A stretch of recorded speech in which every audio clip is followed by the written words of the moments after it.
Assalamu alaykum hurmatli televizor ko'ruvchilar. Dunyo Uyghur qurultayı tor televiziyasi күндىلىك xəvərlər programmasiga xoş geldinglar. Ben Hidayat Musacan. Tövəndə diqqətinizlər bugünkü xəvərlərimizin təfsilatında bolsun. Sobiq Trump hökumətinin müstəbid Xitoy hakimiyyətinin Uyğurlar qılıb atqan zulmlərini irqi qırğınçılıq deb bekitishi Yevropadakı siyasi partiyalarning qizg'in olqishiga erishdi. Yevropa Konservativlar va Islohotchilar partiyasi 19 yanvar kuni bayonot e'lon qilib, Amerika hökumətinin mazkur qarorini qarshi oldi. Ularning bayonotida mundaq deyilgan. Yevropa Konservativlar va Islohotchilar partiyasi Amerika tashqi ishlar ministri Mike Pompeoning Şinjandagi Uyg'urlarning xo'rlanishini irqiy qirg'inchilik deb e'tirof qilgan bayonotini qarshi oladi. Bizmi o'z faoliyatlarimiz natijasida o'xshash yakunga erishgan va Xitoy Kompartiyasining kishilik huquqi qilayotgan eg'ir daxli tarzidan kuchlik andisha qilgan edik. Bizni eng bearam qilayotgani navbatda 2 millionga yaqin Uyg'urning Xitoyning jazo lagerlarida tutib turilayotganligi va u yerda majburiy tug'mas qilinish qatorliq inson qilipidan chiqqan muomalalarga uchrayotganligidir. Ular bayonotida yana Yevropa ittifoqini Uyg'urlarga qaratilgan zulmni irqiy qirg'inchilik deb atashga chaqirgan.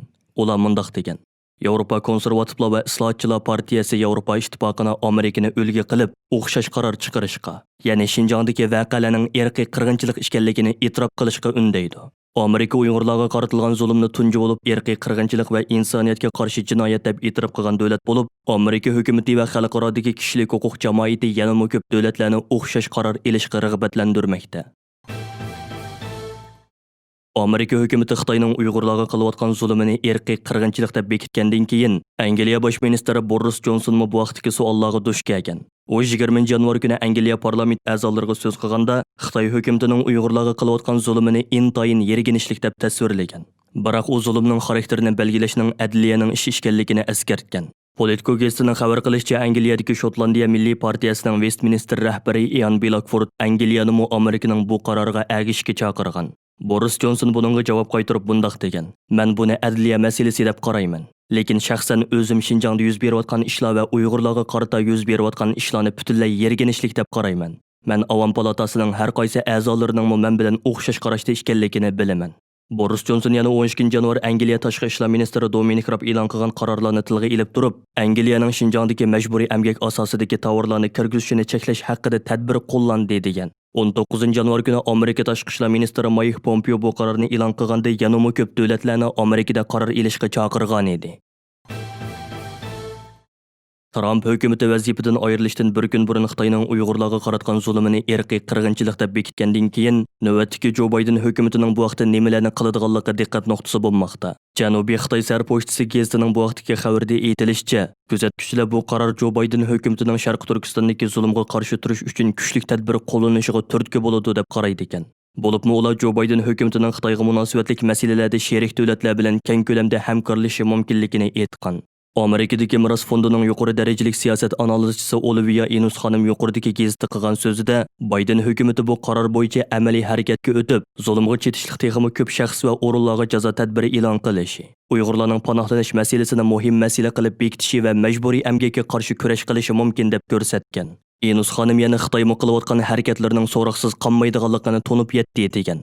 Amerikadagi Colorado Universiteti Osiyo tadqiqot markazining tadqiqotchisi Darren Boyler Janubiy Xitoy sarpochtasi gazetiga qilgan so'zida, irqiy qirg'inchilik deb belgilash, chet ellardagi shirkatlarni uning rayondagi ta'minlash zanjiri bilan bo'lgan munosabatini uzishga majburlashi, 2022-yillik qishliq olimpik musobaqasini Xitoydan yo'tkash chaqiriqlarini kuchaytirishi va chet ellarda Uyg'urlarning panohlanish ishlarini osonlashtirishi mumkin degan. U hozir damonliqqa buning Sharq Turkistondagi Uyg'urlarga qanday ta'sir ko'rsatadiganligini mo'ljallashning qiyinligini ifodalash bilan birga, Kanada va Angliya qatorliq davlatlarning bu zulmni irqiy qirg'inchilik deb tonishi mumkinligini bildirgan. New York vaqti gazetida e'lon qilingan bu vaqtdagi maqolada Joe Biden hukumatining Uyg'urlar uchrayotgan irqiy qirg'inchilikqa qarshi turish uchun xalqaro hamkorlikni qo'lga keltirish yo'lida ko'proq harakat qilishi mumkinligi bildirilgan. Amerika Xalqaro diniy erkinlik komitetining komissari advokat Nuri Turkal apandi New York vaqti gazetida Uyg'urlarning majburiy emgakka selinish masalasi haqida maxsus maqola e'lon qilib, Xitoy hokimiyatining uzun yillardan beri majburiy emgakni Sharq Turkistonga qaratgan siyosatlarining muhim nuqtalarining biri qilib kelganligini, yili ham millionlagan Uyg'urning lagerlarga qamalish va majburiy qul emgakiga selinishdek reallikdan qochib qutulolmaganligini bayon qilish bilan birga, Amerika shirkatlarini Uyg'urlarning qul emgakchilarga aylandirilishiga qarshi o'rnidan dast turishga chaqirdi. Nuri Turkal apandi maqolasida mundaq deb ko'rsatdi: Növətdə mövcud bolğan tədbirlər Şərqi Türkistandakı məcburi əmgək və ularning məcburi əmgəki asasıdakı məhsulotlarga taqabul turishda yetarlik bo'lmasligi mumkin. Amerika şirkətlləri bunun bilan qanoatlanib qolmasligi kerak. Qul qilish, jumladan məcburi əmgək bir millət və dinni asos qilgan kishilarga maqsadlik və keng ko'lamlik hujum qilishning bir parchasi sifatida yurgizilganda, uni insoniyatga qarshi sodir qilinayotgan yoshirin jinoyat deb qarashga bo'ladi. Xitoyning məcburi əmgək siyosati buningga mos keladi.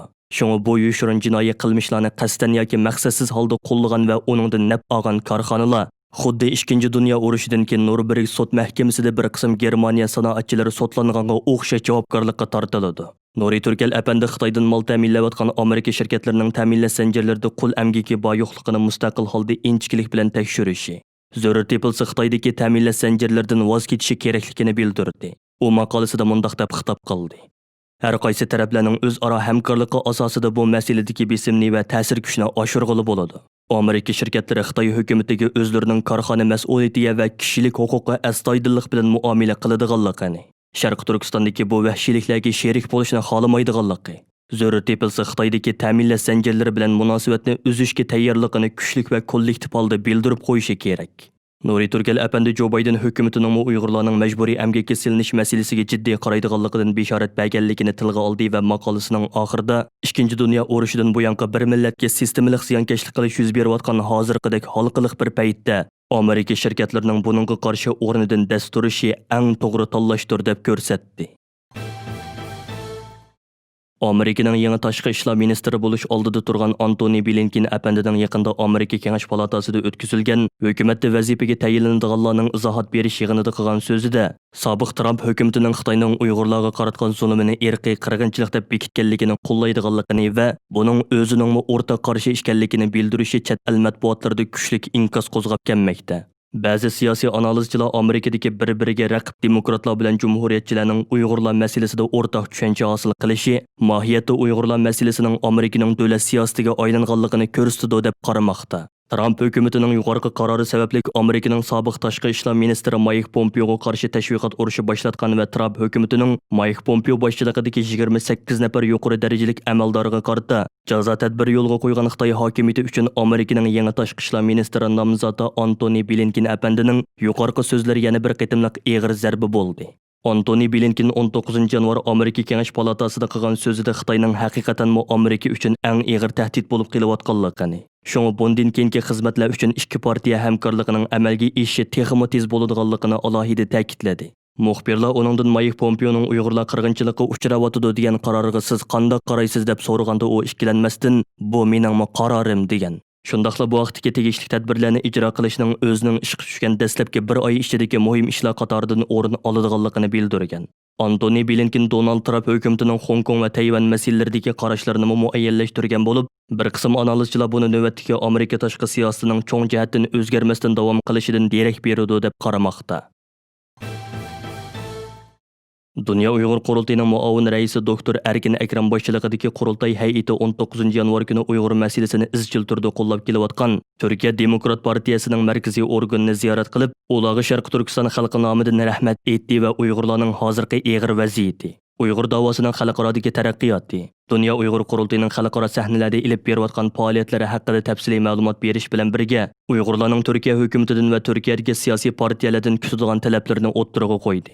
Bu qitimqi uchrashqa Turkiya Demokrat partiyasining raisi Gultekin Uysal apandi, tashqi siyosatga mas'ul muavin raisi Malih Ahtash apandi, siyosiy ishlarga mas'ul muavin raisi Muhammad Kallachi apandi va parlament a'zosi Jamal Anginyurt apandilar ishtirok qildi. 2 soat davomlashgan uchrashda Dünya Uyg'ur qurultiyining muavin raisi doktor Erkin Akram apandi Uyg'urlarning hozirgi eg'ir vaziyatini bayon qilgan yozma doklad sungandan sirt, mazkur partiya rahbarlarining Uyg'urlar to'g'risidagi savollariga javob berdi.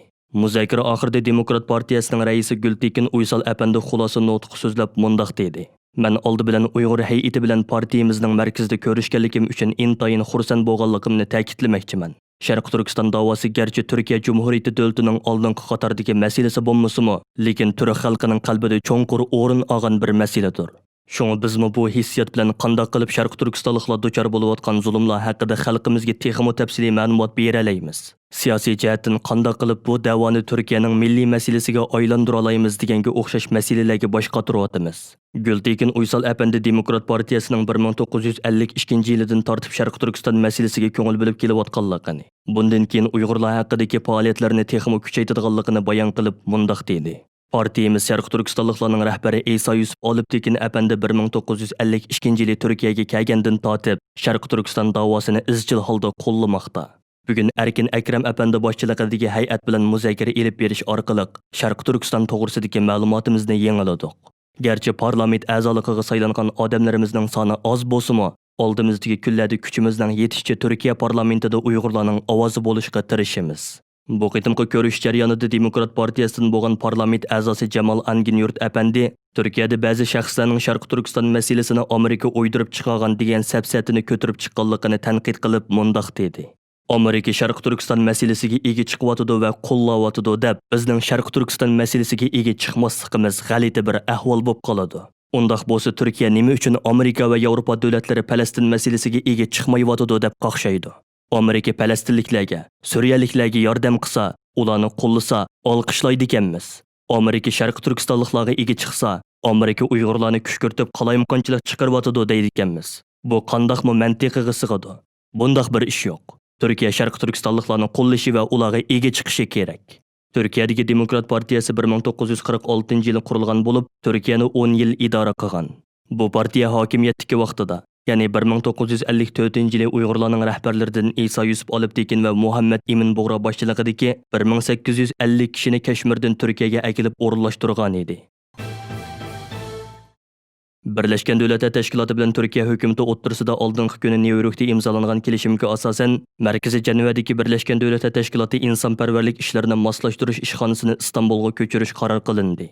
Mazkur qaror Turkiyadagi Uyg'urlarni alohida suyundirdi. Uyg'ur analizchilarning qarashicha Birleşken Devletler Teşkilatı insonparvarlik ishlarini moslashtirish ishxonasining Istanbulga ko'chirilishi Turkiyada Xitoy pasporti va qisqa muddatlik iqomat bilan xatar ichida turayotgan.